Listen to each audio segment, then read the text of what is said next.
Bismillahirrahmanirrahim. Assalamualaikum warahmatullahi wabarakatuh. Alhamdulillahirabbil alamin. Wassalatu wassalamu ala asyrafil anbiya'i wal mursalin nabiyina Muhammadin wa ala alihi wa sahbihi ajmain, amma ba'd. Ma'asyiral muslimin wal muslimat rahimakumullah. Pada pertemuan yang ke-9 kita telah mempelajari tentang partikel-partikel yang menyebabkan fi'il mudhari mengalami keadaan nasab, atau kita sebut dengan partikel penasab. Apa saja partikel-partikel penasab telah diterangkan pada pelajaran yang ke-9, dan juga bagaimana bentuk perubahan fi'il mudhari ketika kemasukan partikel penasab. Sekarang kita memasuki pelajaran yang ke-10, yaitu tentang partikel penjazm fi'il mudhari. Partikel yang menjazmkan fi'il mudhari adalah kata yang ketika muncul sebelum fi'il mudhari akan menyebabkan fi'il tersebut mengalami perubahan pada akhirnya. Perubahan pada akhirnya menjadi keadaan jazm. Dalam bahasa Arab ada beberapa partikel yang memiliki fungsi ini, atau sederhananya kita sebut dengan partikel penjazm atau alat penjazm. Jenis-jenis partikel ada yang menjazmkan satu fi'il, ada juga yang menjazmkan dua fi'il. Kita pelajari lebih dulu yang dia menjazmkan satu fi'il. Yang pertama adalah lam, artinya tidak.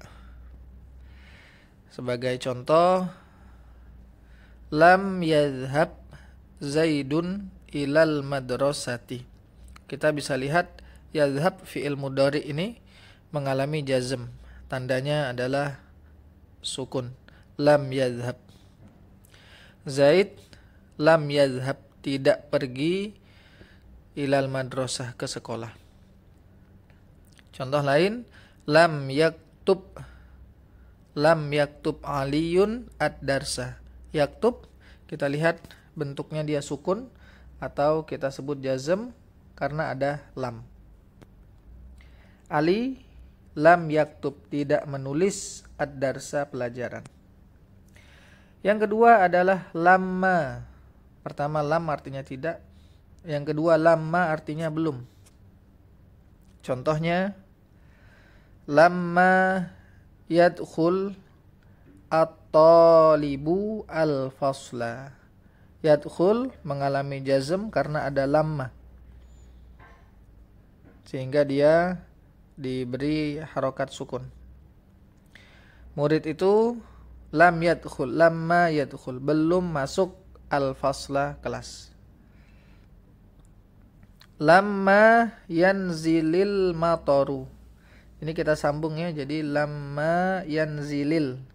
Kalau kita ingin menyebutnya dengan terpisah, maka lamma yanzil al-mataru. Kasrah itu hanya supaya dia bersambung dengan al, karena ada sukun lagi di al itu, jadi dikasrohkan. Begitu kaidahnya. Cuman intinya adalah lamma yanzil. Ini yanzil karena ada lamma. Hujan, hujan, al-matar, hujan. Lamma belum yanzil, belum turun. Yang ketiga yang menjadikan fi'il mudhari jazm adalah la. La, kalau istilahnya di kalangan ahli nahwu adalah la an-nahiyah, yang artinya jangan. Contohnya, la tatakallam fis saffi. La tatakallam, jangan tatakallam, berbicara, fi shaf, di kelas. Kita lihat tatakallam mengalami jazm karena ada la an-nahiyah, ya, yang artinya jangan. La taktub alal jidari. La taktub, kita bisa lihat dia jazm karena ada la. Jangan menulis alal jidar, di dinding. Kemudian ada partikel yang menjazmkan dua fiil mudhari. Dua fiil. Kalau tadi kita sebutkan 3, yaitu untuk satu fiil mudhari saja. Nah, ini 2. Yang pertama adalah in, artinya jika. In. Contohnya, in tajtahid tanjah. Nah, tajtahid di sini adalah fiil mudhari. Tanjah juga fiil mudhari dan dua-duanya jazm. Kenapa jazm dia? Karena ada in. Nih, in ini menyebabkan dua fiil mudhari menjadi keadaan jazm. Artinya, jika kamu sungguh-sungguh, in tajtahid, jika kamu sungguh-sungguh, tanjah, kamu akan berhasil. Contoh lain, in tusalli tafuz bil jannati. In tusalli. In tusalli. Ini jazm, jazmnya bukan dengan kasroh ya. Jazm bukan dengan kasroh, tapi dengan membuang huruf illah yang ada di bagian akhir. Kita mari flashback lagi bahwa tanda jazm itu berbeda-beda. Kalau sahih akhir maka sukun. Kalau af'alul khamsah maka buang nun. Kalau mu'tal akhir maka buang huruf illahnya. Nah, di sini yang dibuang adalah huruf illah. In tusalli, hilang ya-nya. Tafuz bil jannah. Jika kamu sholat, tafuz, kamu akan mendapatkan surga. Tafuz ini adalah bentuk sahih akhir, maka dia sukun ya. Maka dia tandanya sukun. Yang kedua, mahma, artinya apapun. Fungsinya kalau secara makna adalah untuk menyatakan kondisi atau syarat dengan makna apapun, begitu. Contohnya, mahma taf'al af'al mithlahu. Mahma taf'al. Taf'al dan af'al. Ini dua-duanya jazm karena ada mahma. Af'al mithlahu. Apapun taf'al yang kamu lakukan, af'al aku akan melakukan, mithlahu, hal yang sama. Nah, poinnya adalah taf'al dan af'al menjadi jazm, tandanya sukun karena fi'il mudhari apa? Sahih akhir, af'alul khamsah atau mu'tal akhir. Ya, betul. Dia adalah sahih akhir, maka sukun. Taf'al, af'al, begitu. Contoh yang berikutnya, mahma takul usaddiqka. Takul, nah, takul di sini dia sukun karena jazm, dan usaddiq, kita lihat di sana harokat dari usaddiq sukun. Apapun yang kamu katakan, mahma takul, apapun takul yang kamu katakan, usaddiqka, aku akan mempercayaimu. Yang ketiga adalah man, yang artinya barang siapa atau siapa saja. Untuk menyatakan syarat dengan subjek yang umum, yaitu seperti siapa saja tadi. Artinya siapa yang melakukan demikian, siapa saja pokoknya. Ya, tidak dibatasi dengan gender, tidak dibatasi dengan usia, tidak dibatasi dengan asal usul, pokoknya siapa saja. Kita lihat dalam contoh, man yajtahid yanjah. Man yajtahid yanjah. Di sini ada dua fi'il mudhari yang jazm, tandanya sukun. Kenapa jazm? Ada man. Man adalah salah satu yang menyebabkan fi'il mudhari di jazm, dan dua sekaligus yang terkena efek dari man ini. Man yajtahid yanjah. Siapa saja yajtahid yang bersungguh-sungguh, yanjah dia akan sukses.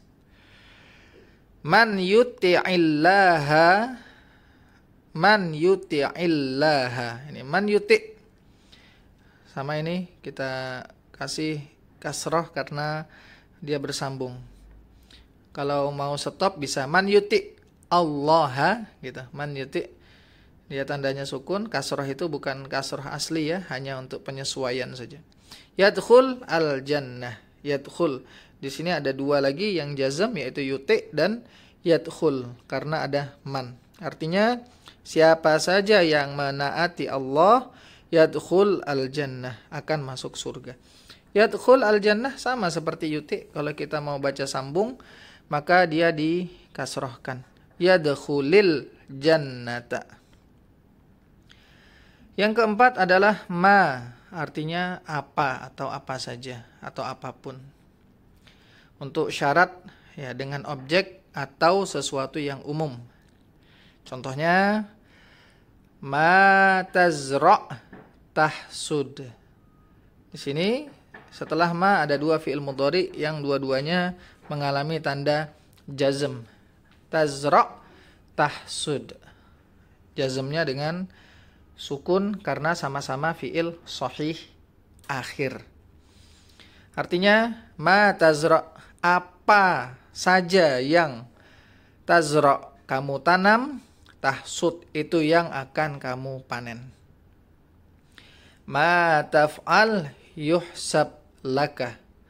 Di sini poin utamanya terlihat jelas, taf'al dan yuhsab. Apa yang kamu lakukan akan diperhitungkan untukmu.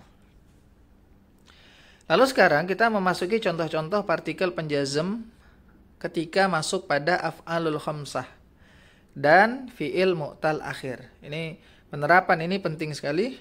Walaupun sebenarnya yang menjazmkan dua fi'il mudhari itu lebih dari yang tadi kita sebutkan, lebih dari 4. Ya akan tetapi kalau kita sudah paham cara kerjanya, bagaimana bentuk perubahannya, maka teman-teman bisa mendalami lebih jauh di buku-buku nahwu secara otodidak.